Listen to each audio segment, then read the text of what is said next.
सुप्रभात बच्चों। आज हम कक्षा 8 का इतिहास विषय का पाठ 3 ग्रामीण क्षेत्र पर शासन, इसका पहला प्रकरण कि कंपनी दीवान कैसे बनी और कंपनी की आमदनी, इसके बारे में पढ़ेंगे। तो चलिए करते हैं शुरू। पाठ 3 ग्रामीण क्षेत्र पर शासन चलाना। तो ये देखिए, यहाँ एक चित्र आपको दिख रहा है जिसमें क्लाइव है जो कि एक अंग्रेज़ अधिकारी हैं। 1765 में वह मुग़ल बादशाह से बिहार और उड़ीसा की दीवानी ग्रहण करते हुए उसका चित्र बना हुआ है। तो कि कंपनी दीवान कैसे बनी। 12 अगस्त 1765 को मुग़ल बादशाह ने ईस्ट इंडिया कंपनी को बंगाल का दीवान तैनात किया। देखो, इससे पहले हमने पाठ 2 में पढ़ा था कि कैसे कंपनी है जो भारत में व्यापार करने आई थी और धीरे धीरे उसने अपनी शक्ति को इस कदर तक बढ़ा लिया कि उनकी सत्ता बन गई, यानी ब्रिटिश कंपनी का एक साम्राज्य बन गया। फिर उन्होंने प्लासी का युद्ध लड़ा बंगाल के नवाब सिराजुद्दौला के साथ, और इस तरह से ब्रिटिश कंपनी का बंगाल पर कब्जा हो गया। फिर उन्होंने राजस्व वसूली के अधिकार भी मिल गए, और जब उन्हें अधिकार मिले तब जब कंपनी व्यापार करने भारत में आई थी, यूरोप से भारत में आई थी वो, तब उन्हें वस्तुएं खरीदने के लिए ब्रिटेन से सोना चांदी निर्यात करना पड़ता था, यानी वस्तुओं के बदले उन्हें सोना चांदी देना पड़ता था। और अब जब उन्हें राजस्व वसूली का अधिकार मिल गया तब उन्हें सोने चांदी की आवश्यकता नहीं पड़ी, क्योंकि वो उसी पैसों से अब वस्तुएं खरीद सकते थे। फिर उन्होंने यहाँ की भूमि व्यवस्था में परिवर्तन किए। कैसे कंपनी दीवान बनी। राजस्व वसूली के अधिकार मिलने के बाद कंपनी ने जमींदारी व्यवस्था, महालवारी बंदोबस्त, रैयतवारी आदि इस तरह की चीज़ें हैं जिसके बारे में हम इस पाठ में पढ़ेंगे। जब उन्हें बंगाल के अंदर राजस्व वसूली के अधिकार मिले तो 1765 को मुग़ल बादशाह से ईस्ट इंडिया कंपनी को बंगाल का दीवान बना दिया। अब इस बात की पूरी संभावना है कि यह घटना मुट्ठी भर अंग्रेज़ों और हिंदुस्तानियों की मौजूदगी में रॉबर्ट क्लाइव के तंबू में घटी होगी। लेकिन जो भी हमने चित्र देखा था, ऊपर दिया गया चित्र था, इस चित्र में इस घटना को एक भव्य समारोह के रूप में दिखाया गया है। और यह चित्र किसने बनाया? यह चित्र उसी चित्रकार ने बनाया है जिसे रॉबर्ट क्लाइव ने अपने जीवन की यादगार घटनाओं को चित्रित करने का जिम्मा सौंपा था। बंगाल की दीवानी हाथ आ जाना अंग्रेज़ों के लिए निश्चय ही एक बड़ी घटना थी। दीवान के तौर पर कंपनी अपने नियंत्रण वाले भूभाग के आर्थिक मामलों की मुख्य शासक बन गई थी। अब उसे अपनी ज़मीन का शासन चलाने और आमदनी को व्यवस्थित करने का रास्ता ढूंढना था। इसके लिए उसे एक ऐसा रास्ता ढूंढना था जिससे कंपनी के बढ़ते खर्चों को पूरा करने के लिए काफ़ी आमदनी जुटाई जा सके। व्यापारी कंपनी के नाते उन्हें यह ख्याल भी रखना था क्योंकि वह अपनी ज़रूरत की चीज़ें खरीदती और बेचती रहे। इसके बाद देखिए कि समय के साथ साथ कंपनी को अब यह भी समझ में आने लगा कि उसे सावधानी के साथ आगे बढ़ना होगा, क्योंकि बाहरी ताकत होने की वजह से उसे उन लोगों को भी शांत रखना था जो गाँव में देहात में पहले भी शासन चला चुके थे। क्योंकि ये हमें पता ही है कि जो ब्रिटिश कंपनी है वो यूरोप से भारत में आई थी व्यापार करने के लिए, तो उन्हें ये था कि हम बाहर से आए हैं, हमारी बाहरी ताकत है, लेकिन हमें गांव में जो शासन चलाते थे या जिन्होंने पहले शासन चलाया उन लोगों को भी शांत करना है, क्योंकि उनके पास अभी भी क्या थी, ताकत थी और सम्मान था। गाँव के लोग उनका सम्मान करते थे। तो ऐसे लोग जो स्थानीय सत्ता में रह चुके थे उन्हें नियंत्रित करना तो ज़रूरी था, लेकिन उन्हें ख़त्म नहीं किया जा सकता था।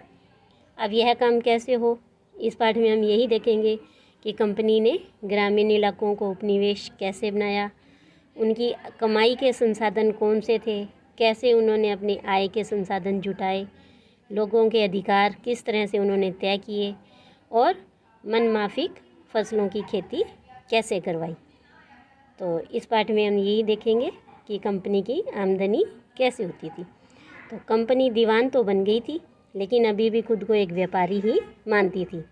कंपनी भारी भरकम लगान तो चाहती थी, लेकिन उसके आंकलन और वसूली की कोई नियमित व्यवस्था करने में हिचकिचा रही थी। उसकी कोशिश यही थी कि वह ज़्यादा से ज़्यादा राजस्व हासिल करे और कम से कम कीमत पर बढ़िया सूती रेशमी कपड़ा खरीदे। इसी कारण 5 साल के भीतर बंगाल में कंपनी द्वारा खरीदी जाने वाली चीज़ों का जो मूल्य था वो दुगना हो गया था। तो अब कंपनी ये चाहती थी कि इस दोगुना मूल्य को वो कम दामों में इस सामान को खरीदे कि और ज़्यादा से ज़्यादा वो टैक्स को यानी कर को हासिल करे। तो 1865 में पहले कंपनी ब्रिटेन से सोना और चांदी का आयात करती थी और इन चीज़ों के बदले सामान खरीदती थी। अब बंगाल में इकट्ठे होने वाले पैसे से ही निर्यात के लिए चीज़ें खरीदी जा सकती थी। जल्दी ही यह जाहिर हो गया कि बंगाल की अर्थव्यवस्था एक गहरे संकट में फंसती जा रही है। क्यों? क्योंकि कारीगर गांव छोड़कर भाग रहे थे। और वो गांव क्यों छोड़ रहे थे? क्योंकि उन्हें बहुत ही कम कीमत पर अपनी चीज़ें कंपनी को मजबूरन बेचनी पड़ती थी। किसान अपना लगान नहीं चुका पा रहे थे, कारीगरों का उत्पादन गिर रहा था और खेती चौपट होने की दिशा में बढ़ रही थी। तो इस तरह से जल्दी यह जाहिर हो गया कि अर्थव्यवस्था है वो एक गहरे संकट में फंसती जा रही है। देखो इधर आपको दिख ही रहा है, नीचे एक यहाँ पर चित्र है। इस चित्र में देख लीजिए आप कैसे कि ग्रामीण इलाकों के किसान हैं और कारीगर है अपनी चीज़ों के लिए नियमित रूप से बाज़ारों में आते थे और ये छोटे छोटे अलग अलग जहाँ इस तरह का व्यापार होता है उसे हाट बाज़ार भी कहते हैं। तो उनके बिजनेस पर, उनके कामों पर देखो कितना आर्थिक संकट है वो गहराता जा रहा था और आर्थिक संकट के समय इन बाज़ारों के ऊपर भी बुरा असर पड़ा था। तो इस तरह से उनकी जब कारीगरों का उत्पादन गिर रहा था और खेती चौपट होने की दिशा में बढ़ गई थी, तो 1770 में पड़े अकाल ने बंगाल में 1 करोड़ लोगों को मौत की नींद सुला दिया और इस अकाल में लगभग 1/3 आबादी है वो समाप्त हो गई थी। तो खेती में सुधार की ज़रूरत। अगर अर्थव्यवस्था संकट में थी तो क्या कंपनी अपनी राजस्व आय के बारे में आश्वस्त रह सकती थी? कंपनी के ज़्यादातर अफसरों को अब यह लगने लगा कि ज़मीन में निवेश करना और खेती में सुधार लाना ज़रूरी है। और यह काम किस तरह किया जा सकता था? इस सवाल पर 2 दशकों तक बहस चली। आखिरकार कंपनी ने 1793 में स्थायी बंदोबस्त लागू किया और इस बंदोबस्त की शर्तों के हिसाब से राजाओं और ताल्लुकदारों को ज़मींदारों के रूप में मान्यता दे दी गई। उन्हें किसानों से लगान वसूलने और कंपनी को राजस्व चुकाने का जिम्मा सौंपा गया। उनकी ओर से चुकाई जाने वाली राशि स्थायी रूप से तय कर दी गई। अब इसका मतलब यह था कि भविष्य में कभी भी इसमें इजाफा नहीं किया जाना था, यानी इस राजस्व को बढ़ाना नहीं था। तो अंग्रेज़ों का लगता था कि इससे उन्हें नियमित रूप से राजस्व मिलता रहेगा और ज़मींदारों को ज़मीन में सुधार के लिए खर्च करने का प्रोत्साहन मिलेगा। उन्हें लगता था क्योंकि राज्य की ओर से राजस्व की मांग बढ़ने वाली नहीं थी, इसलिए जमींदार बढ़ते उत्पादन से फ़ायदे में रहेंगे। लेकिन क्या हुआ? इससे भी एक नई समस्या आई, मगर स्थायी बंदोबस्त ने भी एक समस्या पैदा कर दी। अब क्या हुआ कि कंपनी के अफसरों ने ये देखा कि अभी भी ज़मींदार हैं वो ज़मीन में सुधार के लिए खर्चा नहीं कर रहे थे। फसल में कंपनी ने जो राजस्व तय किया वह इतना ज़्यादा था कि उसको चुकाने में ज़मींदारों को भारी परेशानी हो रही थी और जो ज़मींदार राजस्व चुकाने में विफल हो जाता उसकी ज़मींदारी छीन ली जाती थी। तो बहुत सारों की ज़मींदारियों को कंपनी है वो पहले ही नीलाम कर चुकी थी। 19वीं सदी के पहले दशक तक हालात अब बदल चुके थे। बाज़ार में कीमतें बढ़ने लगी और धीरे धीरे खेती का भी विस्तार होने लगा। इससे ज़मींदारों की आमदनी में तो सुधार आया, लेकिन कंपनी को कोई फ़ायदा नहीं हुआ, क्योंकि कंपनी तो हमेशा के लिए अब राजस्व तय कर चुकी थी और वो उसमें वृद्धि अब नहीं कर सकती थी, क्योंकि वो इससे पहले वो मनमाने ढंग से ले रही थी। अब वो अपनी मर्जी नहीं चला सकती थी। जो उन्होंने टैक्स तय किया था, जो कर फिक्स कर दिए थे, वही उनको लेने थे। लेकिन ज़मींदारों को अभी भी ज़मीन की बेहतरी में कोई दिलचस्पी नहीं थी। उनमें से कुछ तो बंदोबस्त के शुरुआती सालों में ही अपनी ज़मीन खो चुके थे और जो बच गए थे उन्हें अभी बिना परेशानी के निवेश को बिना खतरा उठाए आमदनी की उम्मीद दिखाई दे रही थी। जब तक जमींदार किसानों को ज़मीन देकर लगान वसूल कर सकते थे, उन्हें ज़मीन में सुधार की परवाह नहीं थी। और दूसरी तरफ गांवों में किसानों को यह व्यवस्था बहुत ही दमनकारी दिखाई दी। किसानों को ये लगा कि जो किसान को लगान चुकाना था वह बहुत ज़्यादा था और ज़मीन पर उसका अधिकार भी सुरक्षित नहीं था। लगान चुकाने के लिए अक्सर महाजन से उन्हें कर्ज लेना पड़ता था और वह लगान नहीं चुका पाता तो उसे अपनी पुश्तैनी ज़मीन से बेदखल कर दिया जाता था। ये देखो कि महल क्या होता है। तो ब्रिटिश राजस्व दस्तावेजों में महल एक राजस्व इकाई थी। यह एक गांव या गांवों का एक समूह होती थी और इसी महल से ही महाल और महालवारी का नाम पड़ा है। तो यहाँ पर देख लेते हैं हम कि ये क्या लिखा है कि बंगाल के रैयत पर। बंगाल के बहुत सारे गांवों में कई ताकतवर रैयत खुद खेती नहीं करते थे। वे औरों को पट्टे पर ज़मीन दे देते थे और उनसे भारी लगान वसूल करते थे। तो 1860 में H.T. कोलब्रुक ने इन काश्तकारों की स्थिति इन शब्दों में बयान की थी कि बटाई की भारी शर्तों और मवेशियों, बीज, आजीविका व कर्जे के बदले बेगारी से दबे ये काश्तकार खुद को कर्ज से कभी बाहर नहीं निकाल सकते थे और जब भी जीने को भी पूरा नहीं मिलता तो ऐसे भयानक हालात में वे दिल लगाकर काम कैसे कर सकते हैं और ना ही उन्हें अपनी हालत सुधरने की कोई उम्मीद दिखाई देती है। तो इस तरह से देखो कि ये हमने देखा। इसके बाद देखिए कि अब उन्हें एक नई व्यवस्था की ज़रूरत पड़ी कि 19वीं सदी की शुरुआत में ही कंपनी के बहुत सारे अधिकारियों को इस बात का यकीन हो चुका था कि राजस्व बंदोबस्त में दोबारा बदलाव लाना जरूरी है। जब कंपनी को शासन और व्यापार के खर्चे चलाने के लिए और पैसों की ज़रूरत हो तो वह स्थायी रूप से जो राजस्व तय किया था उससे वो काम कैसे चला सकती है, क्योंकि वो तो उन्होंने स्थायी कर दिया। अब उसमें वो बढ़ोतरी कर नहीं सकते और अगर उन्हें और ज़्यादा पैसा चाहिए क्योंकि कंपनी को अपना खर्चा चलाना है तो उसके लिए फिर वो कैसे करें। तो इसलिए उन्हें अब ये लगने लगा कि अब इसमें बदलाव लाना पड़ेगा।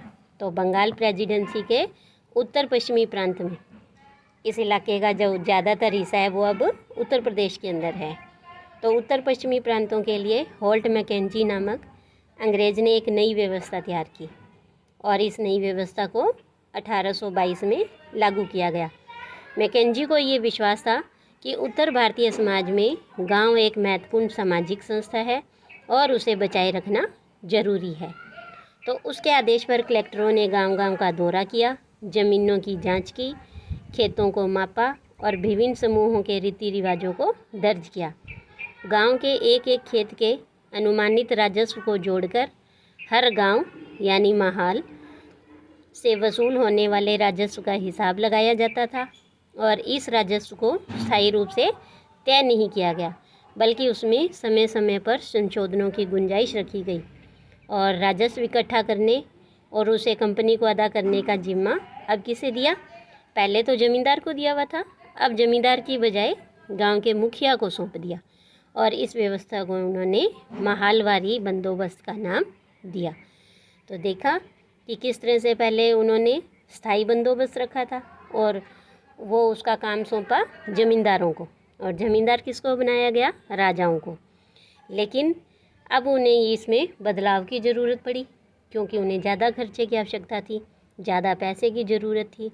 तो उन्होंने इसमें बदलाव किया और महालवारी व्यवस्था या महालवारी बंदोबस्त के नाम से एक नई व्यवस्था बनाई जिसमें क्या करते थे ये लोग कि इन्होंने ज़मींदार के बजाय मुखिया को ही ये काम सौंप दिया कि आपको लोगों से राजस्व वसूल करना है और कंपनी को देना है। तो इसके बाद फिर एक नई व्यवस्था और अपनाई इन्होंने, मुनरो व्यवस्था। तो ब्रिटिश नियंत्रण वाले दक्षिण भारतीय इलाकों में भी स्थायी बंदोबस्त की जगह अब उन्होंने एक नई व्यवस्था बनाने का प्रयास किया। वहाँ जो नई व्यवस्था विकसित हुई उसका नाम रखा रैयतवार या रैयतवारी। तो कैप्टन अलेक्जेंडर रीड ने टीपू सुल्तान के साथ चले युद्धों के बाद कंपनियों द्वारा कब्जे में लिए गए कुछ इलाकों में इस व्यवस्था को आजमा कर देखा। टॉमस मुनरो ने इस व्यवस्था को विकसित किया और धीरे धीरे पूरे दक्षिणी भारत पर यही व्यवस्था लागू कर दी गई। रीड और मुनरो को लगता था कि दक्षिण में परंपरागत जमींदार नहीं थे, इसलिए उनका तर्क यह था कि उन्हें सीधे किसानों से ही बंदोबस्त करना चाहिए। किसानों को ही रैयत कहा जाता है, जो पीढ़ियों से ज़मीन पर खेती करते आ रहे हैं। तो राजस्व आकलन से पहले उनके खेतों का सावधानीपूर्वक और अलग से सर्वेक्षण किया जाना चाहिए। मुनरो का मानना था कि अंग्रेज़ों को पिता की तरह किसानों की रक्षा करनी चाहिए।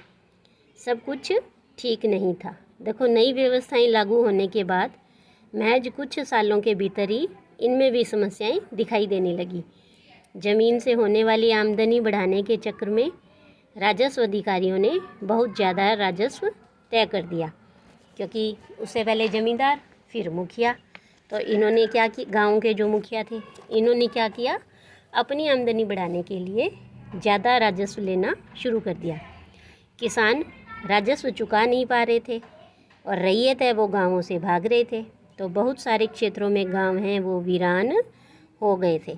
आशावादी अफसरों को उम्मीद थी कि नई व्यवस्था किसानों को संपन्न उद्यमशील किसान बना देगी, लेकिन ऐसा नहीं हुआ।